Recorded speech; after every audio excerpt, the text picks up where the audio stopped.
Natalie Nicholls, Education Specialist. Welcome to the studio once again. Thanks for having me, Mike. Now we're going to be unpacking and talking about motivation and learning. Yes. Tell us more. Well, it's definitely a very interesting topic, being motivated to learn. And I thought we'd talk about this because it is actually a real key driver to anything. So if we really think about when you want to do something, you need the motivation first to be able to do that. So I thought it'd be good to chat about, the different types of motivation and also what influences motivation, and then maybe some tips for anyone out there who would like to have a look at how we could motivate their kids. Now this is good. So we're going to unpack the two types. I'm reading your notes here today. Sure. There's a lot of big words on this page for a Friday. Oh, right, okay. And I'm having trouble even pronouncing the two types. So you know what? It's over to you. Okay. All right, so we have intrinsic motivation. What's that? Intrinsic. Yeah, okay, we got that right. Okay. So intrinsic motivation and extrinsic motivation. All right, so when we talk about intrinsic motivation, we're talking about the internal drive to do something.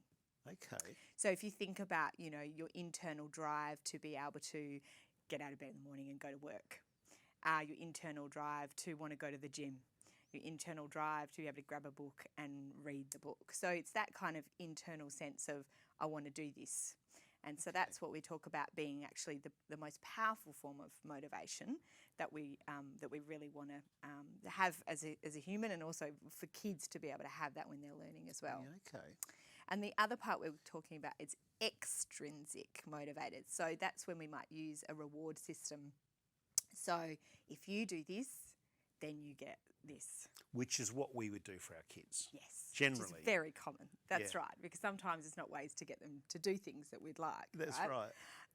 But, extrinsic might also be understanding that, if I do one thing, I'm going to get something in that return. So if we talk about with kids, if you, do your homework, then you can watch some TV afterwards, so there's that reward that they can actually have straight after, as opposed to intrinsic when you've done your homework. Oh, I'm actually learning a little bit more, and I know that tomorrow it's not going to be a stressful day for me because I know it's already done and I'm not going to get in trouble at school and things like that. Okay. So there's a lot of research on, motivation. Lots of different theories and theorists have come up with different ideas about the sources of motivation. It's a great read if anyone's interested in having a look at where motivation actually comes from. But when we're talking about learning, the research also really does show that, it's the intrinsic drive that we really want to eventually to develop in people. Because if you think about when you're an adult, what kind of motivation do you have? Are you going to be rewarded as an adult for going to work, besides the fact you get paid? Get paid, yeah, that's right. Yeah, that's the obvious one. But, there needs to be a little bit more than that. Yeah. And so if we're externally rewarding our kids too much with things and not explaining the process of, did you feel good about how that happened? And because you did your music practice, did you notice that when you did your lesson with the teacher, you did a lot better?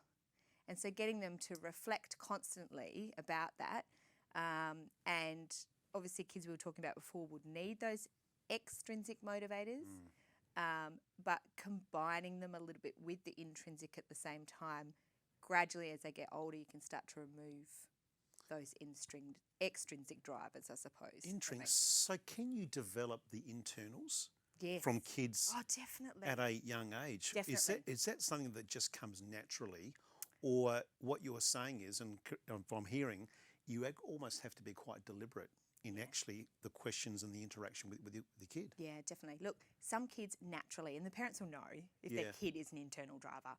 Yeah. They'll know that, my kid knows to do this and then this will be the outcome. But some kids might need it a little bit more explicitly pointed out. Okay. So, the rush to do the last minute homework. Okay, well, what's going to happen if we don't do this on time? We obviously didn't have the motivation to be able to do that during the week, but what has been the outcome? Yeah, okay. Now let's try it if we do. Now, oh great, how do you feel right now? And how was it at school when you handed your homework in? Did it feel better? So understanding that feeling that came out of that motivation then just to be able to do that. It's good. We're learning a lot for this Friday, aren't we, Natalie? Yeah. Well, I am, and I'm sure a lot of people listening are as well. That was interesting. Yes. Understanding the different types of motivation. Yeah, no, that's good. It's, that intrinsic and extrinsic, and obviously our aim to develop that internal drive of motivation, because that's going to be the best outcome for us, particularly in the long term. And we can develop it. We can actually be really conscious of it with our kids. Definitely. And it's not necessarily just for our kids as well. This actually covers a broad area of workplace, everything. Yeah, Obviously, I'm okay. specifically speaking about learning and kids, but no, it does cover a lot of areas in people's Principles the lives. same. Yeah, yep. Well, let's continue on, shall we? Yes. So I was going to talk a little bit more about different theories to do with motivation. So there's lots and lots of different theories. So theory is basically something that, someone's come up with as potentially something that could be a reason behind something. Some expert, are you saying? Some expert back. somewhere? They do, and lots of researchers obviously come around from that as well. And so the one I wanted to talk about was one called Bandura. So if anyone wanted to Google, you can go onto Google and check out Bandura. Another word I haven't heard. Bandura. This is great for a Friday. Keep going, Natalie. I'm learning. So this particular man, he came up with some great theories to do with motivation, and he talks a little bit more about self-efficacy. Okay. So commonly, it's not really a term that we use. A lot of people have heard about self-esteem, and those kind of things, and self-belief. But this goes a little bit deeper. So self-efficacy is the belief in your ability to be able to do something specifically. Okay. So we're talking about our belief in being able to read that book. Okay, so it's different to our self-esteem about how we feel about ourselves. It's the belief in being able to make yourself a coffee, Actually do something. Being able to do, and it's aimed at a specific objective, so something that you're going to be working towards doing. And there's a lot of research is showing that self-efficacy is a real key driver to motivation. Right. So having that belief first and knowing that actually I can do this. Yeah. And you can see that you could do this makes a massive impact on your ability to be able to achieve that outcome. Interesting. And so a lot of times, we might have some kids that are feeling like actually they don't believe in themselves, and we might not even know as a parent that they don't believe in their ability to be able to do that. So sometimes it's worth just checking, through a bit of they can a bit of talking and what they call, it's actually called talking protocols, but where they actually can figure out, is it more that they're not believing themselves to be able to do that? Being able to do things like writing. Can I write that particular thing? If they're feeling that task is too overwhelming, I actually just can't do it. So therefore, we're not going to try it. Yeah, sure. Yeah. What about physical? Yeah, definitely. You think about, I was speaking to Adrian Munro yesterday, and we were talking about it's Mental Health Week this week. Oh, great, yes. So we were chatting about, kids that don't want to attend sports carnivals, swimming carnivals. Yeah, of course. So that must be, as you were saying that, I was thinking about the conversation with Adrian. There's almost a connection there with that. Oh, definitely. Because the kids won't ask, I can't do it. Of course. That's right, definitely. And that, self-efficacy does cover a range of different areas, and that is that self-belief, actually, I just can't do that. And there are obviously different areas of where that's come from. So there are four main influences of that self-efficacy. So you're looking at mastery experience, which is being able to prove that you can actually do it. That's for yourself, really. Belief that someone else has the belief in you. So that kind of encouragement from others, or discouragement from others. That has a massive impact. Seeing other kids do it, or other people achieve that are a similar level, and you think actually, they could do it, maybe I could do it. Yeah, sure. Yeah. And then if the last one is our emotions, so their emotional state at that time, and the way that they're perceiving what that situation might be. So if we take it, for example, you're saying about the carnivals, have a think about, it could be one of those four influences that could be driving that. which are influencing their, what we call that, self-efficacy and belief that they can't run at the school carnival or they can't perform in the way that they would like good. to be. We'll take a break. We'll come back and talk some more. I think a lot of adults can relate to this as well. Oh, definitely. I mean, it's geared towards kids, but I'm sure there's a lot of, yeah. as you're talking, I'm thinking, it's current for adults as well. We can, it's great to be thinking about this and putting some things into action. We've got lots of big words floating around this morning, Natalie. Motivation and learning. I'm learning a lot, and I'm sure if you're listening, you've been learning a lot as well. To finish off today, though, you would share some tips for us today? Yes, definitely. So I've got some tips. I've actually got 5. I started with 3 and then I added a couple. You keep writing. I love it. There's lots. Great. There's always lots. So one of the first ones was positive self-talk. So if you can first identify that either yourself or your child is thinking these negative thoughts about being able to do something, catching that I can't do it attitude towards that particular thing. Is that the obvious one? Yeah. I can't? Yes. That's, and that goes back to that growth mindset one that we talked about a few weeks back. So, and that's that self-belief, knowing actually I can do this. Obviously being able to put the right tools and strategies in place too.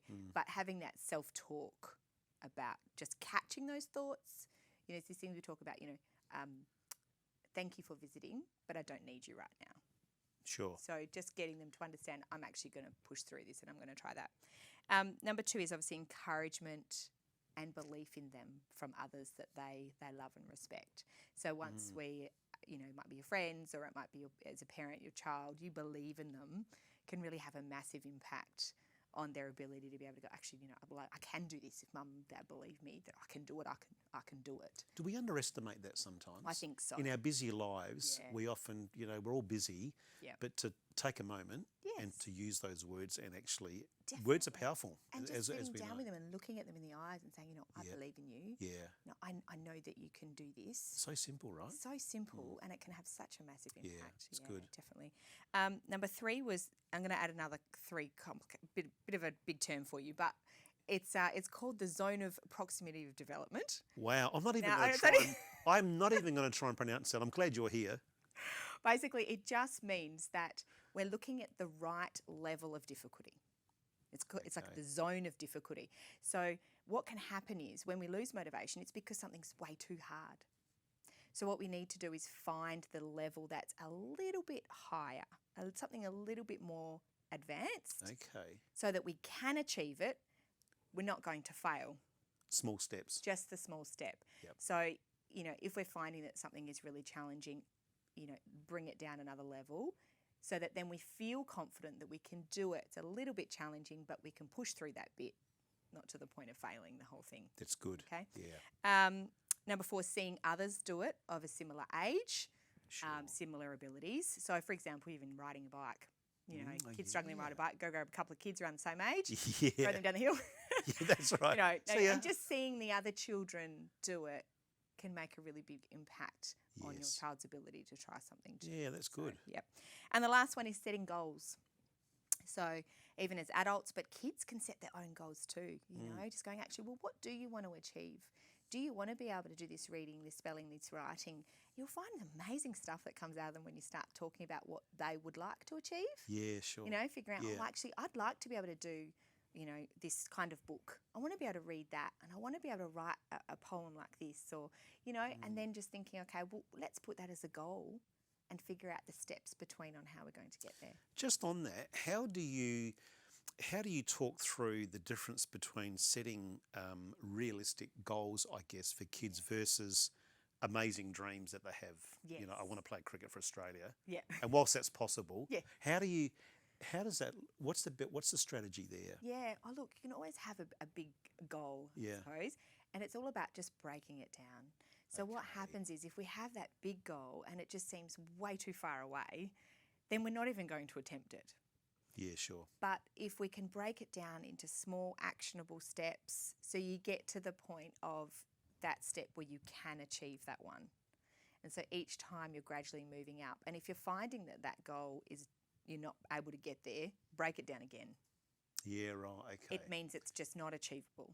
Yeah, so making things into really minute tasks. So if it is to do with school or reading or writing, breaking it down even further and even asking the classroom teachers if there's an opportunity to break something even further down so that your child feels they can achieve that.